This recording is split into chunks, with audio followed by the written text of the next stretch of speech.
Hi, everyone. I'm Allie Violet Vixen Commissaro. Welcome to another episode of A Pretty Little Podcast. And I'm here with my beautiful co host, Jamie Reed. Hi, guys. Happy to be here.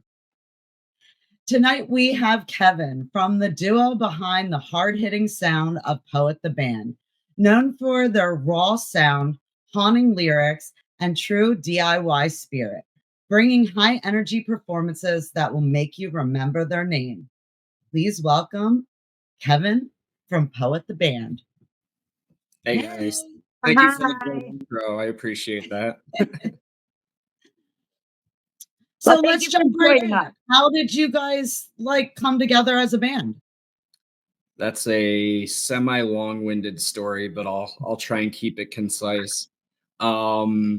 So Spencer had met Cody and Aiden through touring before. I had met Spencer from the Michigan music scene and touring and all that jazz. So they had started putting together this project, I want to say like 8 or 9 months before I even joined. And they had, I think, Miss Misery and World of Confusion done. They were working with Cameron Mizell on that. And one day I randomly just was like, oh, I wonder what he's up to, and shot him a message and was like, hey, do you know anyone looking for a drummer? And he was like, oh, dude, like, check this out. As a matter of fact, we are. And I think I listened to like 30 seconds of Miss Misery, and I was like, yep, I'm in. And then 2 weeks later, we were shooting the music video for Miss Misery, and the rest kind of just fell into place. It was really bizarre. Like, I had never physically met Cody or Aiden before, and just willy-nilly was like, all right, I'm in this band now. So who are the members? Tell us who's in the band. So currently the band is just Aiden and myself. Spencer and Cody ended up stepping away from the band last year. We have 2 fill-ins at the moment that we're hoping will be permanent members. We're just kind of going through learning all the songs, new material, getting through all these festivals and stuff. And then, when you have to like rebrand with new members, like it's a big pain in the ass. I have multiple posters with people that aren't in the band anymore, so it's like can't even really sell them. So we just, we want to take our time, and especially because we're really focusing on the new music that we're going to be putting out. In 2 years, we put out 2 EPs and did 3 tours and like 13 music videos. So I think it's afforded us a little bit of leeway and some time to get back to focusing on the music part of it. Oh, absolutely. So yeah, that's gotta be really hard with all the flyers, like when there are the other people in the band. But I did notice, I forget what band it was, but one of the bands that had been through quite a few members, they started with their newer flyers. They would make the old people that were in the band, if they were using the flyers like black and white, and they would be in color. Oh, okay. That's I never thought about that.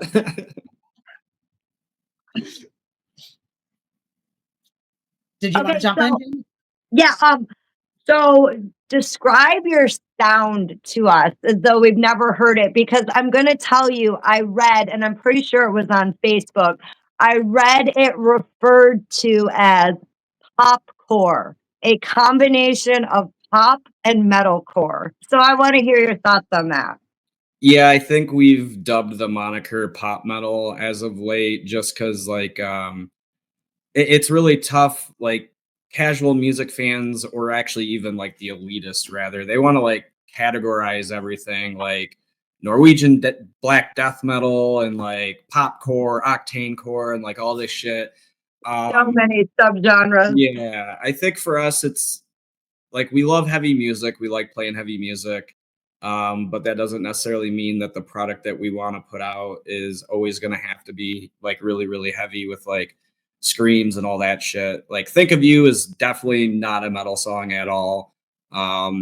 Yeah, so I think it's kind of just like the pop metal, like the song structures themselves are kind of written in a pop style. There's like a lot of production elements, like if you listen to like Justin Bieber or any of that kind of shit, I do. I've listened to everything.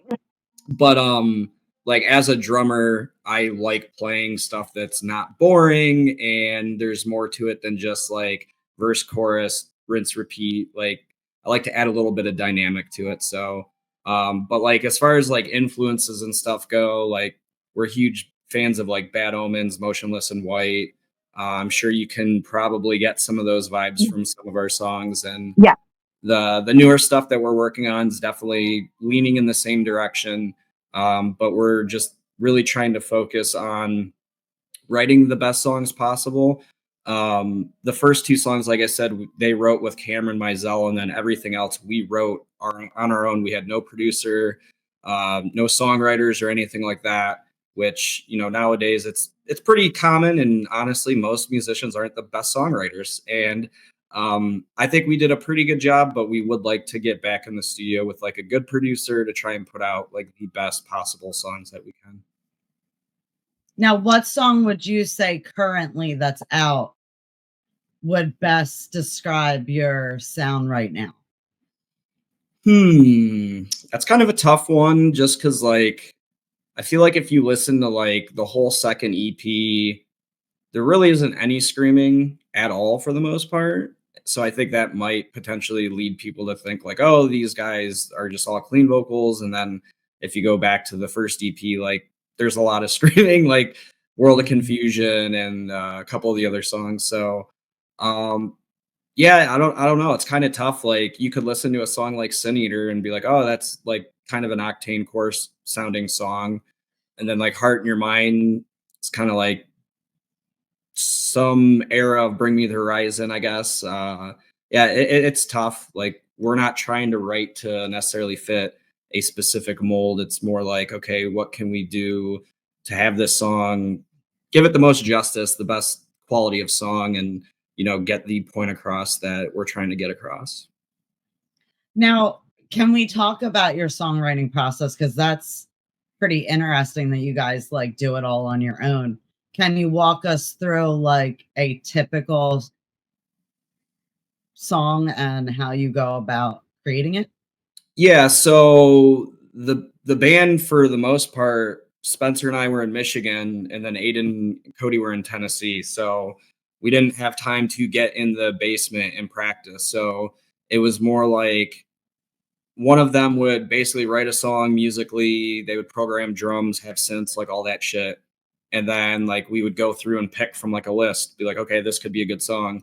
And then the first EP, I actually tracked drums in a studio. The second EP, I tracked everything on an E-kit. And moving forward, I'm just straight programming drums. I don't want to dick around with the actual setting up mics and all that bullshit.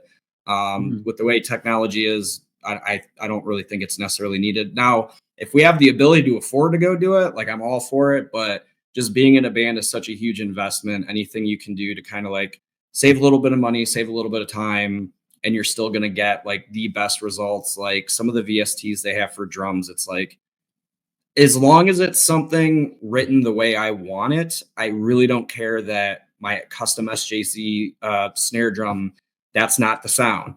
It's negligible to me. I don't really care. So yeah, basically it would be like identify the song. I would cut drums for it.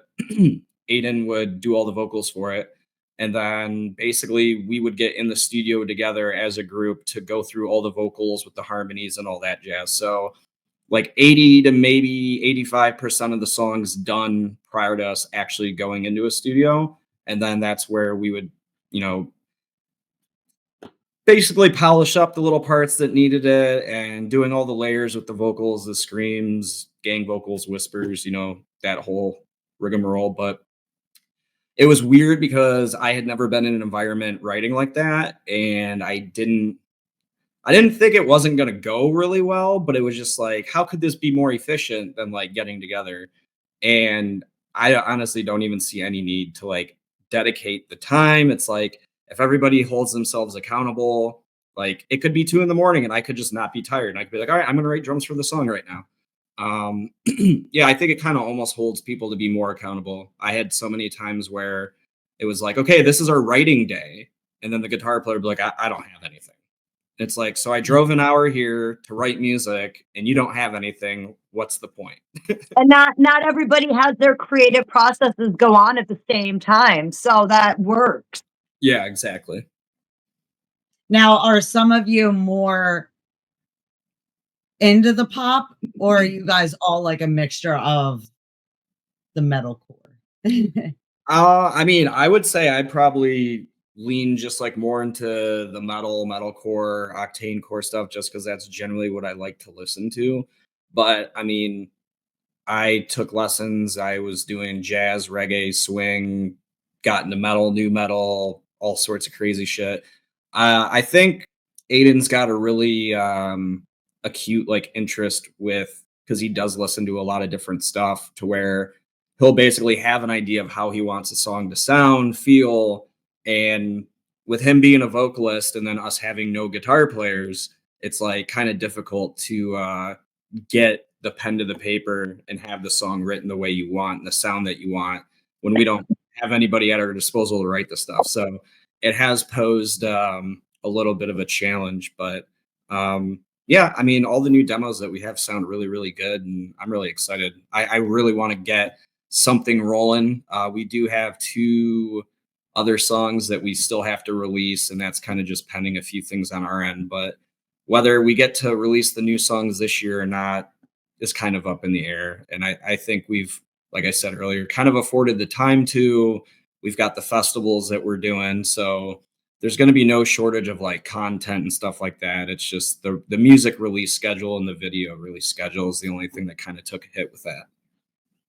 Well, I like your process of going in there and like just being able to really like creatively have fun with it, because it's already done. Walking in, like, that's fun. Yeah. And like it's wild that we did that much in 2 years, because like I've been doing this for 12 years. I don't think any band I've ever been in put out 2 EPs in 2 years. I mean, there was a couple bands where we toured and we never even got the EP out because we ended up breaking up. So yeah, it's been a really fun ride, and it takes a lot of work and a lot of time and a lot of effort. So definitely don't want to lead anybody on thinking it's just like easy as pie. Well, you Now, can tell you guys put in the work because your name is starting to appear on some of these bigger festivals like Upheaval Festival, which I'm super excited for you guys about. And you're also going to be in Pennsylvania at a festival at the beginning of June, correct? Yeah, we're playing Rock on the Hill, and actually, like some of our homies are on it, like Major Moment and Lives Lost. They're part of my booking agency, and then yeah, the Upheaval thing. So, like, long story short, we got asked the last 2 years to play both Upheaval and Rock for Vets, but we had already had a tour booked, and we were going to be like halfway across the country. So, like, politely had to be like, unfortunately, we can't be in 2 spots at once. Right. When we got back from our tour out to California back in October, like we kind of already had the game plan set up for this year. And my only goal as a booking agent was like, I got to get us on as many festivals as humanly possible. So I reached out to the people at Upheaval, Rock for Vets, and Rock on the Hill kind of came along with You're it. going to be a Rock for Vets too. I remember that now. Yeah. So basically, it was like, listen, I can 100% guarantee you we're not doing any touring next year. Like, what do we got to do to make it happen? And they were all like really nice. They appreciated the persistence, and I think like low key we kind of gained a little bit of respect, because I could see a lot of bands being like, let's just cancel this tour and go play Upheaval because there's going to be 50, 60, however many thousands of people there, right? Right. So the fact that we kind of stuck to our guns and did what we wanted to do as far as like foundation building, and actually getting out to markets that there was significant interest in having us go there. And then yeah, like I think we were one of the first smaller bands for Upheaval that were announced, or at least in the first couple. And I was flying back to Michigan to hang out with Eve Under Fire and I Prevail. And when I landed, my phone was just blowing up, like people were like, dude, you're playing with Falling in Reverse. And I was just like, wait, what? I had no idea. So yeah, it was pretty cool. I'm really stoked for it. That is exciting. Congratulations. Those guys are awesome. I've seen them a bunch. And Rock the Hill will be fun. Like that's got a really nice lineup. I'm pulling double duty. Well, I'm still gonna try and go, but I mean, it's like I think it's like almost 3 hours. Well, anyone that's going, I'm pulling double duty, so you'll get to see me play 2 sets. So you're gonna get a good amount of seeing me on drums. So Really? 2 sets? yeah, Explain, please. so I'm filling in on drums for the Almas this year. So I'm doing all their tours. I think we might. Oh, fantastic Michigan band. They're from Wisconsin, but Wisconsin, okay. yeah, I know they play in Michigan a lot. their tour schedule is pretty heavy. Not like in a negative way. They have Yeah, everything set up to do it optimally, and it's a lot of fun. I will say that's probably one of the most comfortable, relaxed bands of going out on tour with because they got a nice bus with bunks and they amenities. have fun music Yeah, too, very fun music. for sure. And yeah, we actually leave. They're flying me out to Wisconsin. What is it, next week? Yeah, next Monday. So not this Monday, the following Monday. And then I think we leave Wednesday or Thursday for a month. So yeah, gonna be busy. Now, is this your Congratulations. longest tour that, because a month is pretty long for to Yeah, so the tour we just did, shit, it feels like forever ago. That was like March or no, February into March, something like that. That was a month. That was a month too. That was the longest tour that I did. And who were you on tour with then? So it was the Almas and Crashing Wayward. They're from Vegas, super cool dudes. Awesome. And then the tour we're going on May, which is in a couple weeks. That's going to be with Reign of Z. And then there was another tour that was booked, but since I'm not their booking agent, I don't really know all the intricacies and all that stuff. I kind of just look at the Google sheet and I'm like, okay, this is where we're going and do my thing. But yeah, prior to that, the tour that Poet the Band did in October last year was 19 shows in 23 days, and that was the longest I had been out. So yeah, all of these are new territory for me as a drummer. What was the coolest venue that you played? Oh man, that's tough because there was it's kind of a tie. So we had a show in Laredo, and literally the border of Mexico was like a stone's throw away. And people are like, dude, be careful, like don't get trafficked and kidnapped and Yeah. whatnot. So we pull up to this, it was more or less a house in a downtown area. And we're walking around, and the stage was like super tiny. It was outdoors. Sound guy was like an hour and a half late. So like we had the bar of expectations set pretty low, like not in a negative way. We are just like, hey, don't get too hyped up. Like this might not be the best show. Like let's just get through it and see what happens. And so the sound guy gets there, everything's getting set up. It gets dark, and then like all of a sudden there's like 300-ish people. And Crashing was the second band we headlined that night. And like the crowd was just really into it. It was a lot of fun. They party really hard down there. It was a good time. The only other one I think for me was like, I don't even really know the best way to describe why it was my favorite show, but it was literally at a casino in South Dakota. And like it was a pro level venue. They had like a sick green room. We got catering. Like all the equipment on the stage was You're top not tier. the first guest that we've had on that have given a shout out to South Dakota. They Yeah, must be no, doing something they out there. treated us really, really good. The show was a lot of fun. A lot of people came out. And as a booking agent, it's always tough for me to talk with bands because they're like, we want to play New York, we want to play Chicago. And I'm like, dude, you should look at some of these like B and C like markets. Not that they're like not worthy, but if you're competing with, the LA Dodgers or the Knicks or whatever, and Right. then you go to South Dakota and it's like, you don't really got to compete with a whole hell of a lot. The opportunity for you to get more people to come out is definitely increased. And they also have like, if you're doing marketing campaigns and radio campaigns, those are going to be obviously significantly cheaper than targeting like the big terrestrial radio. So there's kind of a number of variables that fly into it, but just like their hospitality, the quality of the sound and everything was top tier. So I had a really good time there. It was fun. Okay, so if you could play any venue in the country or in the world for that matter, what's your dream venue to play? I mean, I can't not say the Machine Shop because I played it and it's like just such an awesome spot. But if you're saying anywhere in the world, like that opens up so many other possibilities. Like Red Rocks would be super cool. Wembley, that's like the biggest of pipe dreams ever. But I think I would really like to just play like a festival over in Europe just because like they just do it differently over there.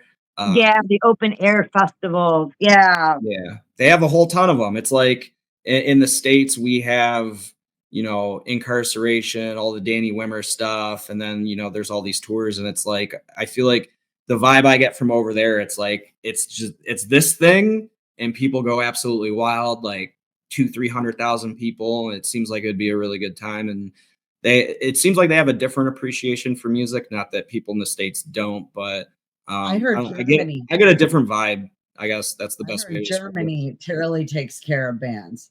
Yeah. Like, I always get nervous when bands go over to Germany and like some like of those spots because like they Please really come get back to us. pampered. I'm like, you're coming back, right? You're coming back. Yeah, I mean, like at the end of the day, if we blew up in like Japan or Germany or something, like I'd be all for it. I really like the vibe of like the opera houses, like the Ritz, Sherman Theater. Like, I really The love that. sound in there are really good. Yeah, for sure. I mean, when you have really good acoustics, I mean, that kind of just adds to the experience of going to a show. And those are the kinds of venues where you could probably see a band that has zero stage lighting, like any choreography, wardrobe changes, whatever. You could literally just see them performing and it could be like a mind-blowing experience. And I know that the music industry nowadays kind of doesn't allow that to be a thing, but yeah, I mean, good sounding venue is a good sounding venue. You should definitely, while you're over in PA, if you like Motionless in White, you should definitely hit up Josh Balls from the Ritz. Yeah, Josh and I are pretty good friends. I don't know if you've seen, we've been shooting a documentary since the band began, and Josh Balls was one of the first Awesome. people we interviewed. Really? Yeah, I talk to him probably every like 1 or 2 months. We kind of just, hey, how's things been going? Great dude. Yeah, the Ritz Theater would be amazing to Oh, get into. it's beautiful. We They were actually, there. Ellie and I saw Norma Jean there back in November. It was Okay. really good. Yeah, I've heard nothing but good things. And then like Love Drafts, that's another spot out that way that we've been trying to figure out logistically, to get in there. I think it's Capital City Music Hall now. Yeah, Oh, Love Drafts Brewing Company is no longer. Like that Oh. venue closed. Actually I got to see King 810 there over the last summer, but that venue is gone now. They've rebranded. So sadly, Love Drafts is off the table. Yeah, I believe it's called Capital City Music Hall. Yeah, it's completely rebranded and it's a totally different building now. Okay. Yeah, in Well, Harrisburg. that's good to know. It's like in downtown Harrisburg. Yeah. Capital City Music Hall. Good to know. It looks pretty badass. I mean, like big venue. I like tried to stalk it out online. From what I can see, it holds like 1,000 people. Okay. Yeah, I think it's bigger than Love Drafts was. But They have parking in the back, which is definitely nice. not the same building. Okay. Yeah, I mean 1,000 cap. That's a pretty big room. I don't know if we would be able to come remotely close to putting a dent in that amount of people, but hey, it would still be fun. Oh yeah, for sure. So, if you could collab with anybody and do a song with any artist, who would you want to collab with? Oh man, that's tough. So like as a drummer, I think I have like a different viewpoint because like I don't know, like there's 1,000 vocalists that I could just throw something out there that I think would be awesome. I can say we have 2 features that are coming out this year, and one of them, if you're familiar with Eve Under Fire, she might be on that one. Oh, I love her. Amanda is wonderful. Yeah, they're my homies. I was their booking agent before they got big. So we they're go way, wonderful. way back. But if we're talking like bucket list, like anybody I mean, Ollie would be a great one. Oh yeah. I mean, Motionless in White. I mean, there's a huge list. It could go Noah. I mean, the list could go on and on and on. But I think it would be kind of neat though to do something with Sleep Token, just because of the whole like mysterious factor. And with us rebranding, and we have some other things that are in the works, it could be a cool aesthetic. But yeah, I mean, I'm always open and would love to do more features. I think, in my opinion, I want it to be like back in the like late 90s, 2000s, where like rappers were collabing with everybody under the sun. Yes, And those are the best days. I wish like the rock and metal scene was kind of doing it a little bit more, but More entwined with rap. I love rap just as much as I love metal. So when the two get together, it's like my absolute favorite. yeah, for sure. I feel like a lot more have been collabing though. Like people are just like, oh fuck it, like, let's do it. Yeah, I think realistically where the lines get kind of blurred is like from the legality, like money perspective. So like if we were to hit up, and I don't even want to like say any specific names because I don't want it to get misconstrued, but like if we hit up the vocalist from band A and they're like, hey, like give us $6,000 to feature on your song, like there's got to be some sort of agreement with their management that we're allowed to use their name, likeness, whatever in the Mhm. song. And then also it's like if you pay that money and then they don't allow you to tag them on Spotify, like basically the way I look at it is if you're going to be paying that money, you should be able to get their name on it. So Yeah. we'll just use Eva Under Fire for an example. They have like 380,000 monthly listeners on Spotify. And If they collab with everybody. yeah, so like if she's listed on that song, their 380,000, monthlies are gonna by definition see it, whether they listen to it or not. That's another situation. But yeah, I mean everything's kind of paywalled to an extent or gate kept to a certain extent. So sometimes finding those opportunities to do a collab with someone like they might be like, oh, we would love to do it with Poet the Band, but you got to go through their agent, their manager, their PR, however you can weasel your way in. And if they don't see the added value in it, like your voice won't even get to them, right? And the same thing kind of goes with touring. Like I have tried to build enough connections to where like I can openly discuss this with like bands that are a little bit bigger than us. And unfortunately, the response always is our label, our management, our agent, they want us to go with the tier above us, right? So it's like, how do the bands below them ever get that opportunity? And that's when you see the buy-ons, which I strongly urge bands to not do that. There's a variety of reasons why, mainly being you're going to be pigeonholed into if you ever get a tour opportunity, it's always going to be a buy-on. They're going to know you have money. Mm-hmm. And when you pay $30,000-$40,000 to go out with a band for like a month, they know, okay, that's the bar now. So anytime Yeah. we have any of these opportunities, why don't we try squeezing them for 45 or 50? And it just turns into like a never-ending cycle of like it's hard, it's becoming harder and harder for smaller level bands to get those opportunities. But then again, like the Funeral Portrait posted on TikTok last week, like, hey, any bands that want to open, like tag them. We want to check out new music. And, I was immediately like, boom, I need to make a fucking reel about this. I need to start getting it out there. And like tons of people were tagging us in it, which we can't say thank you enough. That was amazing. You guys would be great opening for the Funeral Portrait for Well, sure. yeah, I mean, Aiden has been a huge, huge fan of them for a very, very long time. Your music fits with theirs. It's got that fun pop Yeah, type rock style to it. So yeah. for sure. Yeah, so like seeing those kinds of things is kind of like rejuvenating because being in the line of work that I've been in and how long I've been doing the music thing for, you continually get kicked down quite a bit, and it's always like, oh, like what do I got to do to make it ahead? It's like you either have to have a crap load of money or just know the right people or just sheer luck. And I think it's kind of like almost a combination of all those things at the end of the day. But I think if you work hard enough and put it out there, some of those opportunities will just find a way to present themselves.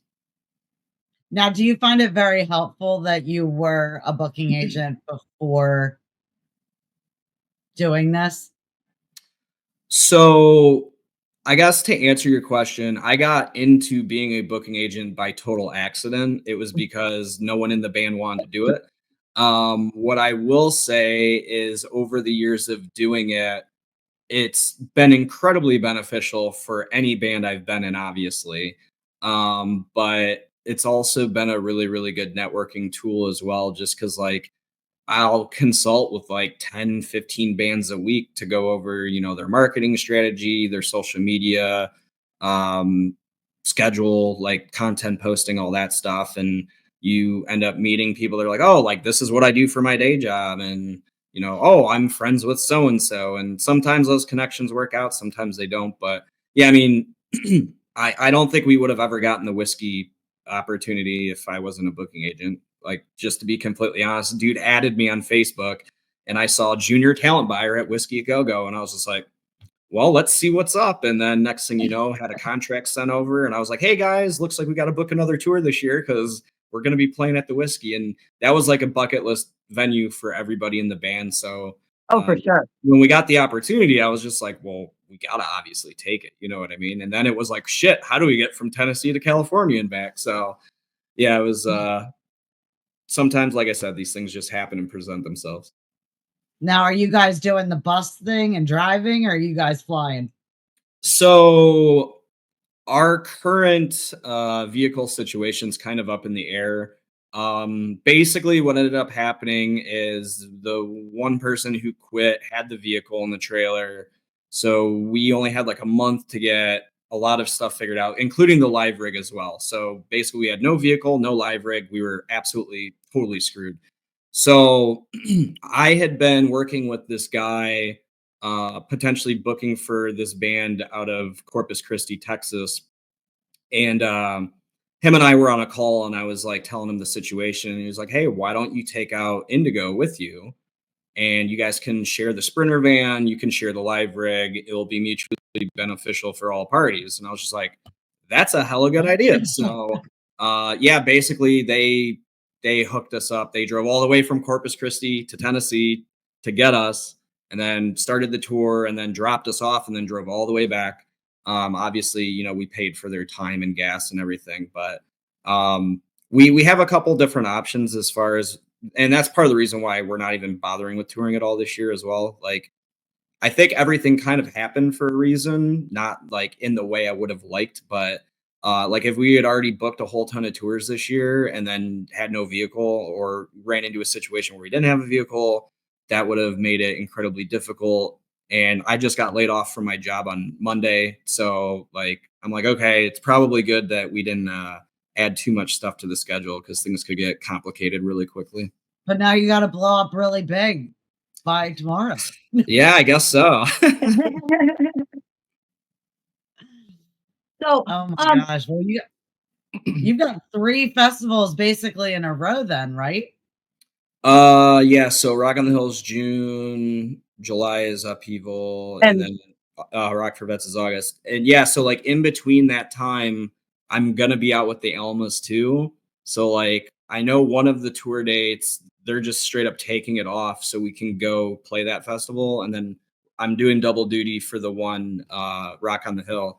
But then I'm also doing like 4 other festivals with them too. So for me, like I ain't complaining. I'm going to be playing a lot of festivals this year, which is super cool. But yeah, like even before I lost the job, like the agreement with I had with them, they were like, "Hey, do you have anything booked this year so we can block it off?" And I was like, "Yeah, we got Upheaval, Rock for Vets, and Rock on the Hill." And like literally, they rerouted the tour for Rock on the Hill to get me there.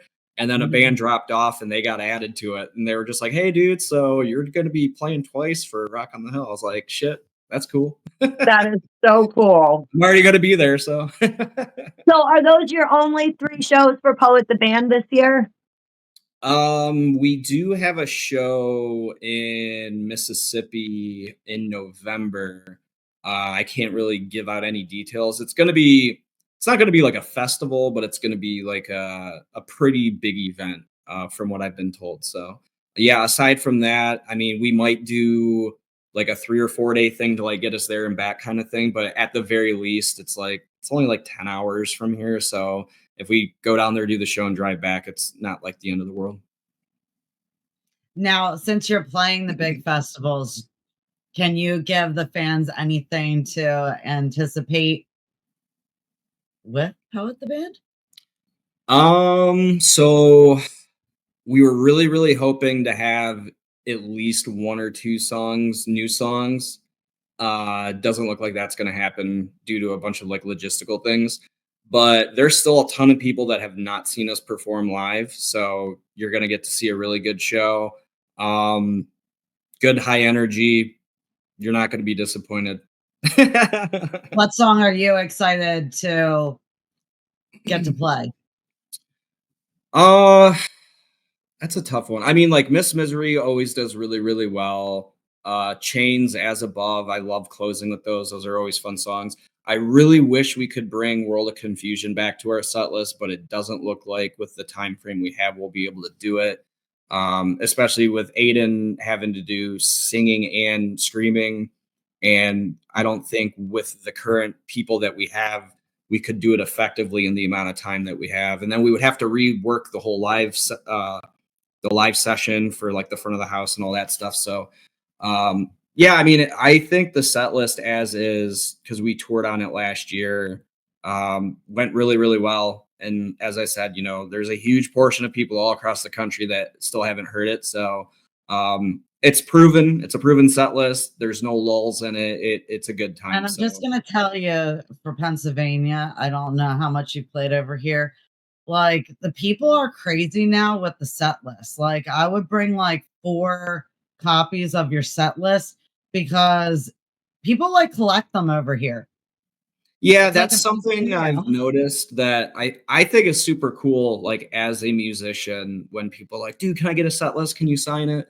The Almas, for instance, the last tour, almost every show we signed at least like 4 or 5 of them. And you would normally think like you're going to like Little Caesars Arena, like that level of a band, and it's like we're playing like 100-cap venue. And one of the shows, I think it was the second show in South Dakota, I literally broke my drumstick in half and just like tossed it. And after we got done playing, some girl in the front was like, "Can I get that broken drumstick?" And I was just like, "Sure." So, no, the music fans seem to show a lot of appreciation for like bands at our level that you would think, oh, you're like Tool, Stain level band, and it's like, no, we're not even close. But it's a fun time, and it makes you feel really good. You don't have to be an arena selling artist to make music that impacts people and that they can relate to and that they listen to when they're going through hard times. So, I mean, I have several smaller bands that I still fangirl over as well. So I completely understand. Yeah, I think for me, like when I was growing up, like I used to go to a lot of shows, like generally larger shows. But then when I was in my teens, like going to Clutch Cargo's and seeing Thursday when I was Yep. in like 7th grade or some shit.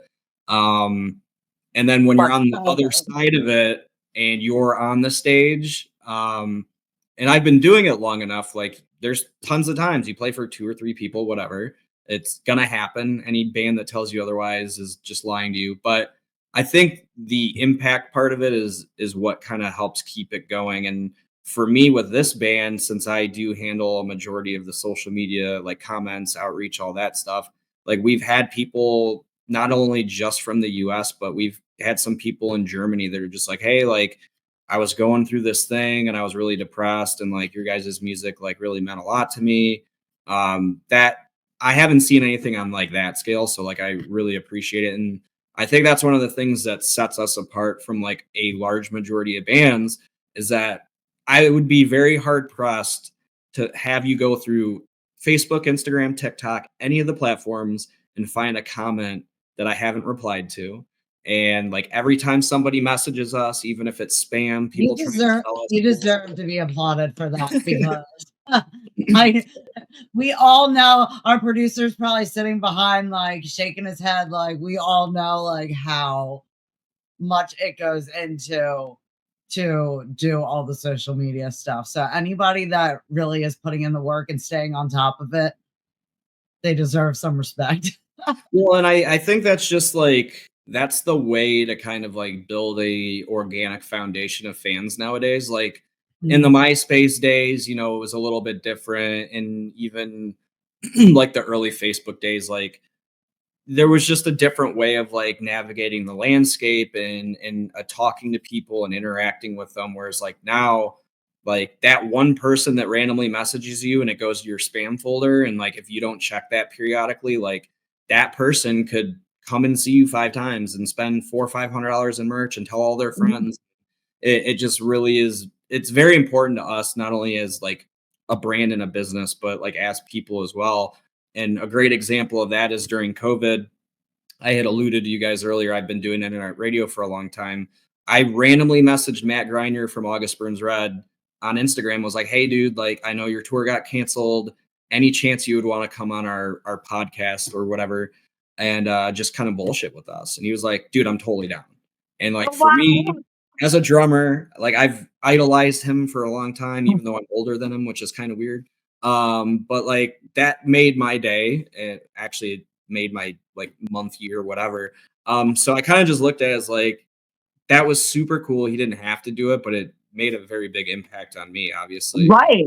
And you never know when that one person that randomly messages you on Twitter, Facebook, Instagram, or whatever, it could be the same thing for them. They could be like, dude, I think you guys are the best band on the planet. And the fact you responded to me is like the coolest thing on the planet. So I think more I can bands need to honestly say put. I'm sur I'm surprised with some of the people that have gotten back to us through the years. Like, I it's mind-blowing, but it is really a cool thing, and I think when you love doing the podcast thing and talking to people and hearing their stories, like, when someone really big comes on, like, everyone around me, as a joke, they're like, "Everyone's your favorite," like, "You get so hype about this one."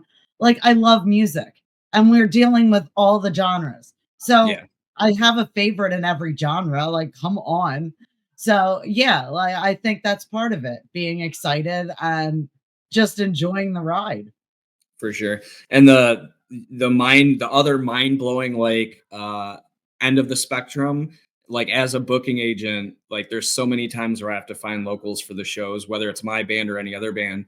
And like I'll message bands, I'll email them, and then like 7, 8, 9, 10 months later, hey bro, sorry we missed this. And I'm just like, and you wonder why you can't break out of your local scene. Took you guys 8 months to respond to this. Holy shit.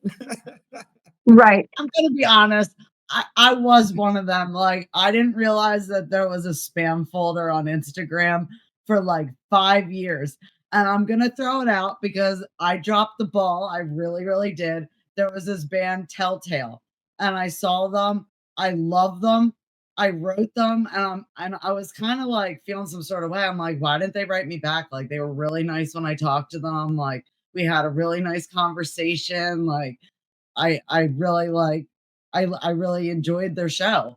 And here they had wrote me back like 2 days after I had wrote them, and I'm like, "Oh, man, it went into the spam." Yeah, and like Aiden had a situation in one of his previous bands where an A&R person from Rise Records messaged their band and it got lost in the sea of messages or something.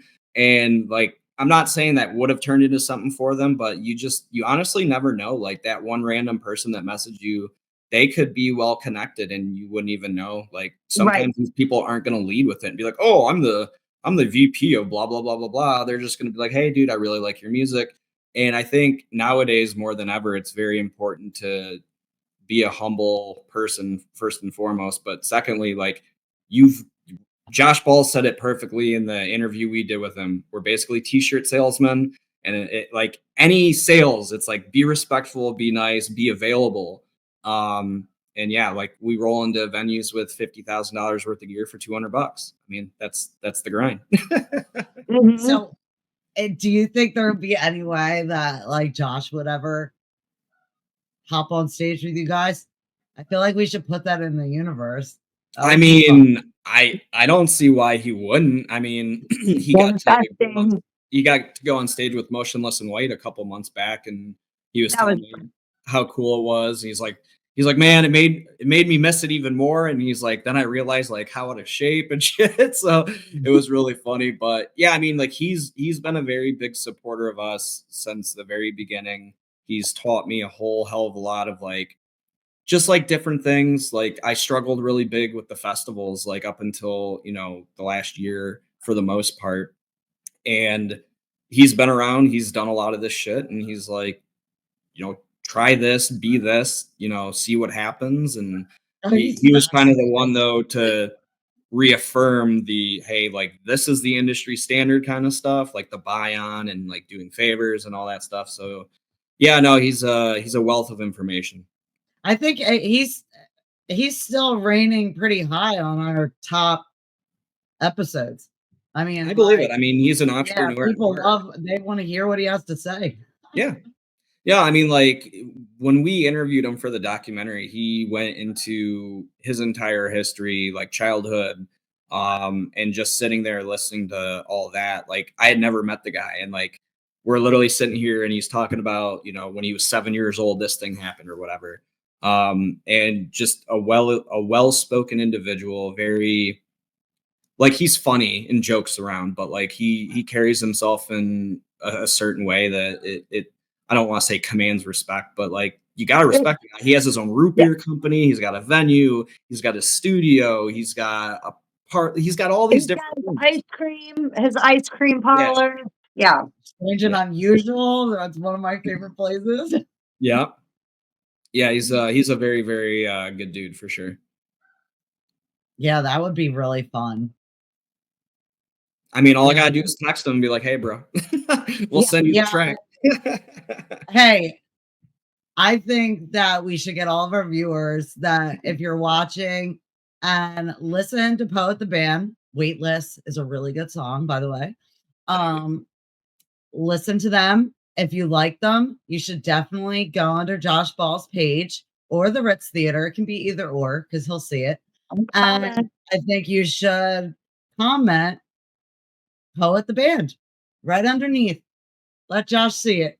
I agree with that sentiment. But so is there anything that you can kind of tease us with about the new music? There's definitely gonna I guess I had mentioned the Death Era EP was like way more metalcore, and the Prologue EP was definitely more octane core, I guess, whatever. The next album or EPs, we're not entirely sure because of a few things. It's going to be basically a combination of both of those. So there's going to be heavy, there's going to be not heavy, there's going to be poppy, there's going to be a whole ton of stuff. But just based off of the demos that we've been working on, like I'm really, really excited. Like the quality of the song, in my opinion, is just at a different level in a good way. And I think the songs just hit really, really good. So I'm really excited. Like now, do you have pictures picked for them? Oh no. That's gonna be a the pictures really tell you a lot. Like I like that. Like the pictures give you like a vibe. Branding's everything. I mean, branding's one of the most important things, and it could be a show flyer, it could be your next single. If you have crappy artwork, I mean, people are gonna see that, whether your band's great or not. That's like you only have one chance to make a first impression, and if it's like, and don't use AI, people. Don't use AI artwork. And there are so many artists that you can commission to do your artwork for you. Please don't use AI artwork. But yeah, I mean, ultimately, like, yeah, if you have someone do like a Microsoft Paint, whatever, and you see the logo blocked out, like, pay someone $30, dude. Like, or download Canva and figure it out yourself. And that was one of the most important takeaways from us hanging out with Josh was like being resourceful. Like Aiden and I wear a lot of hats. Like he shoots the music videos, he edits them, he does all of our graphics, all of our merch. We collaborate on the branding together. I do all the booking, the social media stuff.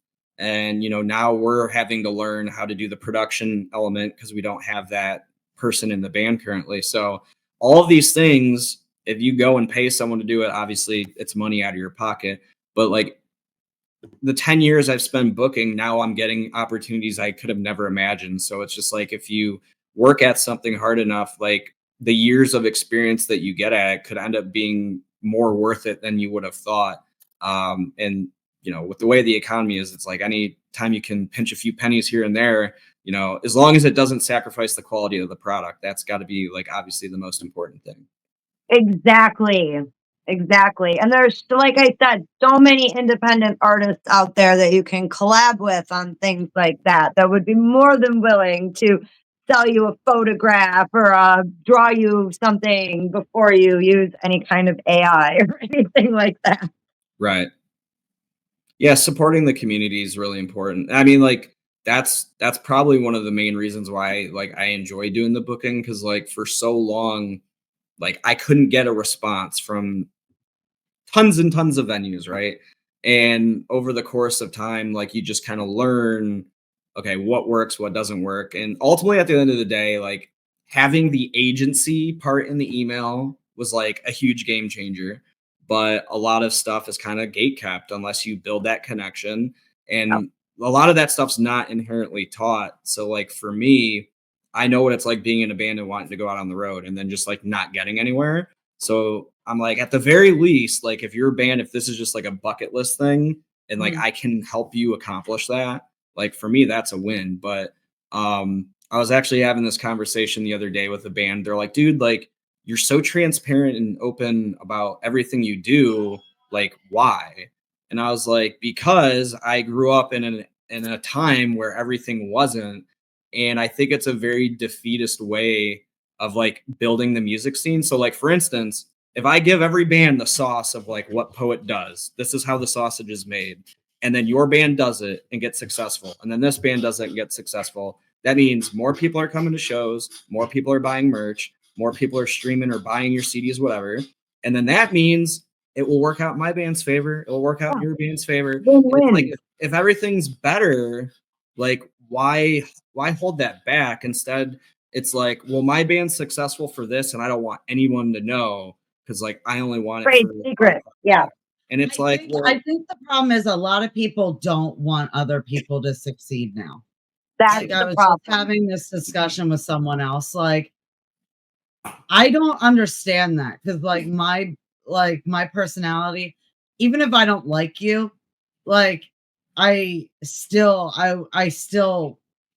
would say like congratulations if you did Other something well, people's or like successes are not my failures. right. So I will always celebrate other people's successes.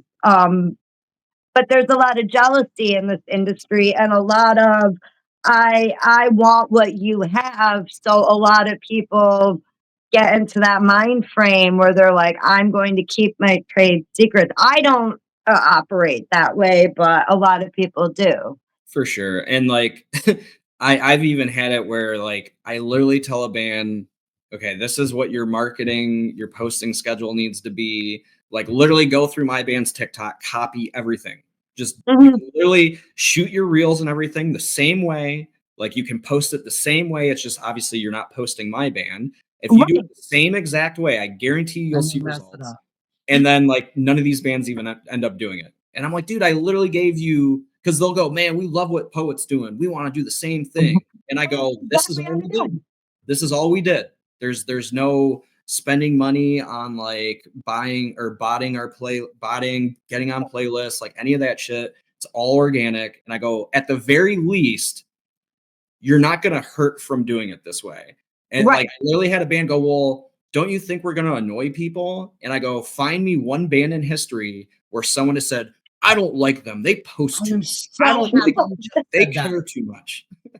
I love that you just said that because I have so many bands that have said that to me.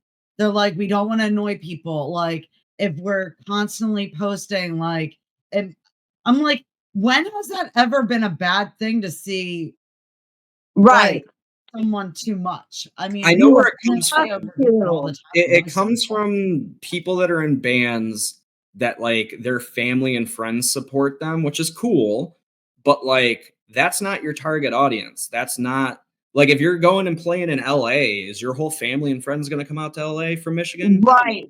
You And need an audience. so like I can understand their thought process. Like I don't want to annoy my friends and family. And that's when I tell them you shouldn't give a fuck about what they think. They're not the ones buying the tickets and buying the merch. You need to put it out there to real music fans. And like what I mean by real music fans, any of these festival fan groups, Serious Octane, Yep. those are the groups where people will go see shows Monday, Tuesday, Wednesday, Thursday. I've met a few of them that they'll go to like 3 shows a week. Those are the people you want to get their attention. People like me.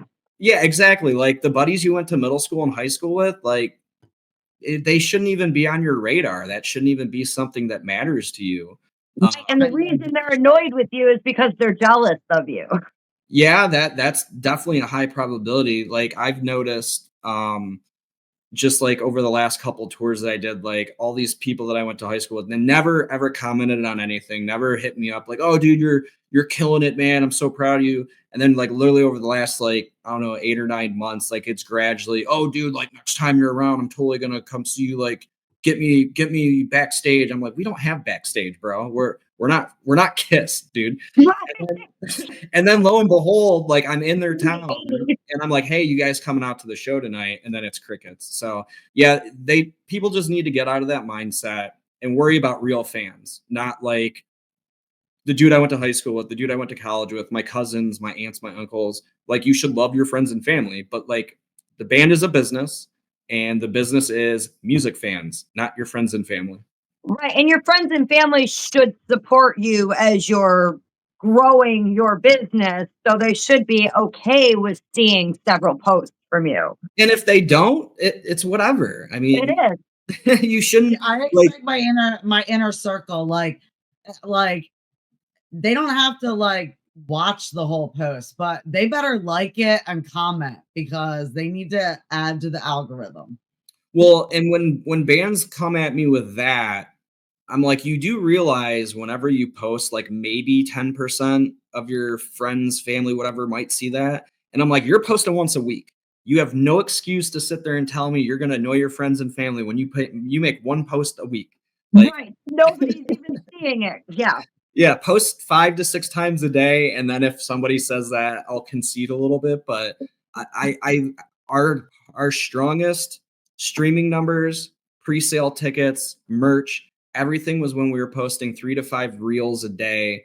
Now, 3 to 5 reels a day is hard. There was days when we would throw text and like picture posts in, but like at the bare minimum, 8 posts a day. Like, and that shouldn't even be overly difficult. Download CapCut, get a tripod, get some tube lights. You can literally sit there every day, spend 30 minutes shooting about whatever, and edit it and then post it. And it doesn't even matter if it's cringy or it sucks. The internet's going to forget. Now, Right. if you do something very egregious, like they might not forget, but Like don't make racial slurs and right. I think it's funny when people are like, "Oh, well, I'm not an influencer or a content creator. I'm just in a band." And I'm like, but you "You're are. all of that. Like People love you that shit. should be all of that. Yeah. You are a content creator. You should be posting your content." Yeah, so I've had a couple of bands that this example seemed to resonate with them. Me being, getting close to 40 in the like late 90s, early 2000s, like the reality TV, like Real World, Road Rules, like all that shit. People wanted to like live through what you were doing. It's almost like the Truman Show. Yeah. And with TikTok and Reels specifically, like I truly think a lot of people just want to have that experience. Like Gabe from I Prevail, I've been following him on YouTube for like 10 years. I love his tour vlogs because like I want to know what it's like being a drummer playing like these giant venues and shit, right? And that's why like the last tour, all my reels I basically copied exactly what he did. I don't talk at all. I just have the text captions and it's like 30, 40 seconds of me walking around backstage at the venue. And like tons and tons of people are like, "Bro, like, thank you for taking us on this journey with you. Like, it's really cool to see that." And like, I wasn't intentionally like, it was me just posting to post, to be completely honest. I didn't really know if it would have any impact. I just fucking did it because I was bored and I was on tour. And I was like, I need to keep up with the posting, right? And yeah, that just kind of sold it for me. I'm like, all these people that I really wouldn't thought gave a shit about a drummer and like me going on this tour were like, oh, dude, the journey, like this looks so cool, like, all this different stuff. And yeah, I mean, once you start doing it and putting it out there, you get better at it, you get more comfortable at it, and then it's just scalability. Just keep at it. That's awesome. So are you guys looking, like, kind of keeping feelers out for a guitarist and a bassist, or So we have the guitar player and fill in, or we have the guitar player and the bassist right now filling in that have expressed interest in moving forward. Our only slight hesitation is they're both in Michigan, so we're back to square one again. I think realistically, because we don't know if he wants to do solely rhythm or solely lead parts, we might try and find another guitar player down here, whether they do lead or rhythm, that's all up in the air. But as far as like writing goes, right? And that's an important part because it makes it difficult to demo out music when you don't have a guitar player. So we haven't really like gone too deep diving into that part of it just yet. The main focus is that show in Nashville, which is May 22nd with Savage Hands, and then the festival. So yeah, we'll see what happens. and for everybody in Nashville, make sure you give them tips.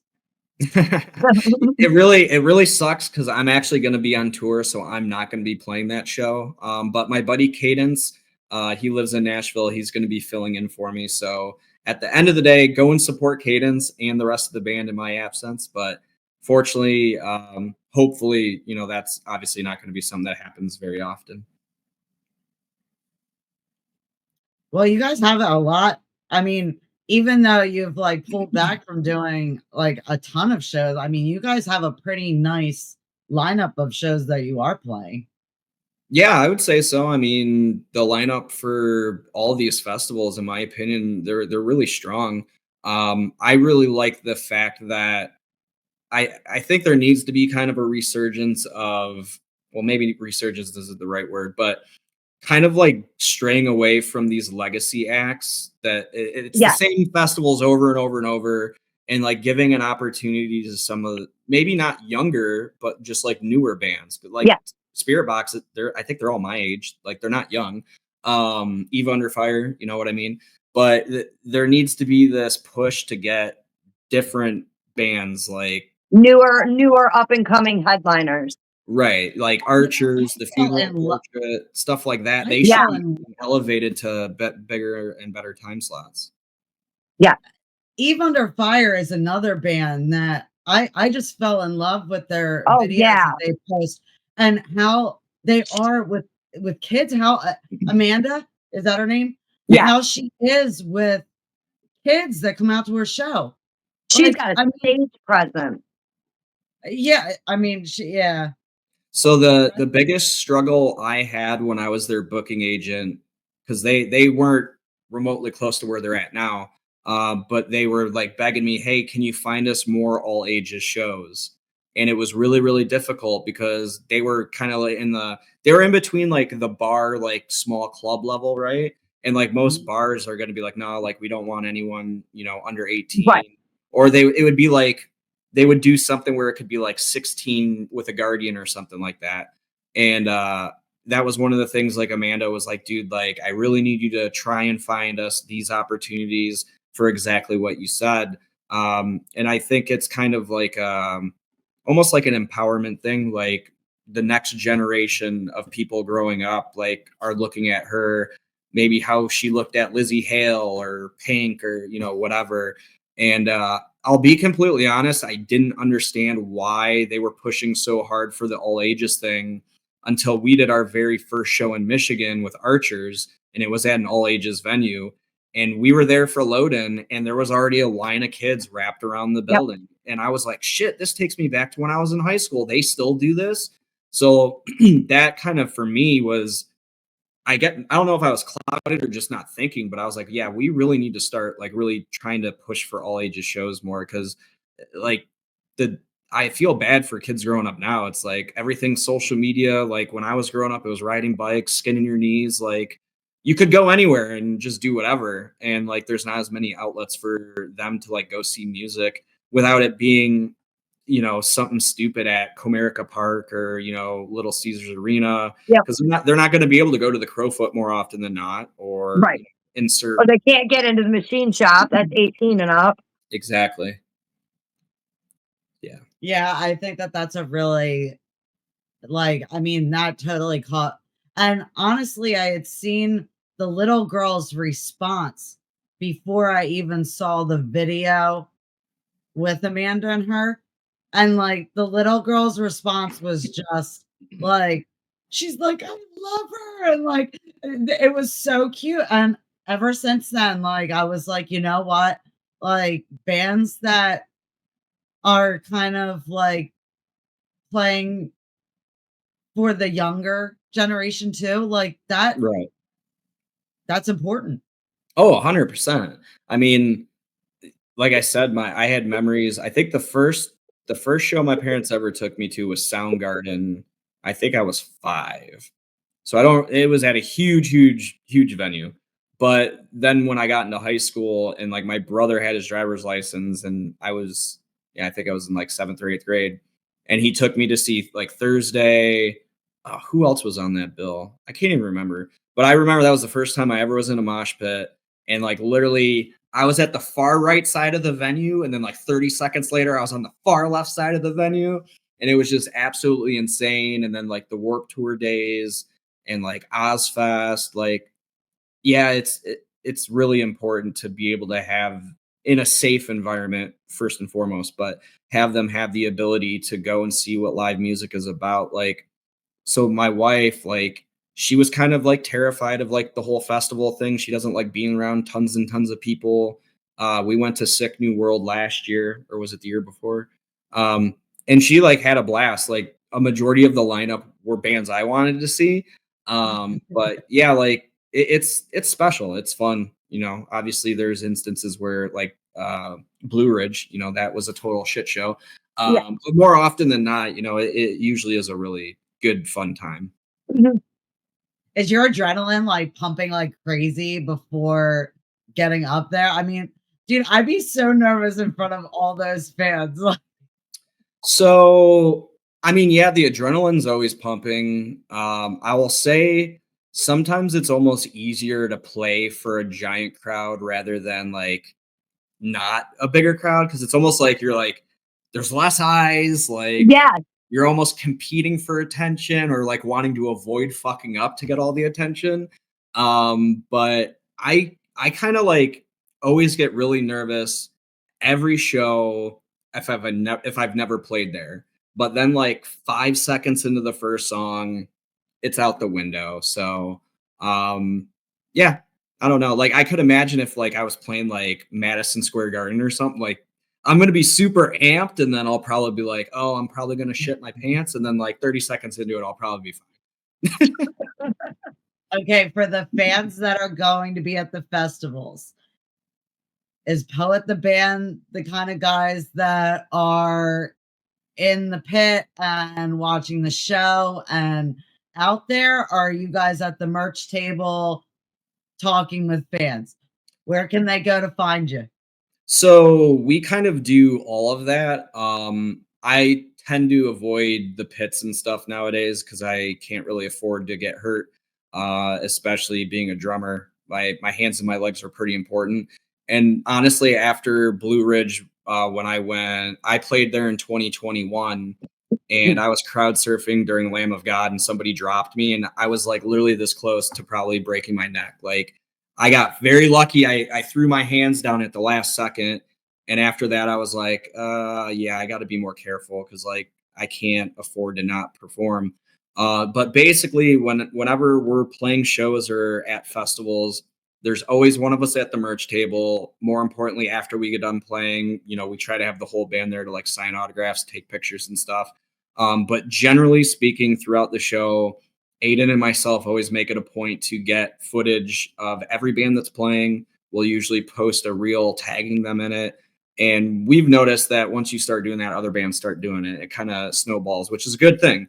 But yeah, we don't do the sitting in the green room or on the tour bus the entire show bullshit. I always hated that. I played with nationals over the years, and I always got a kick out of it. We'd sell, 80 to 100 tickets. They'd sit in their tour bus the whole show.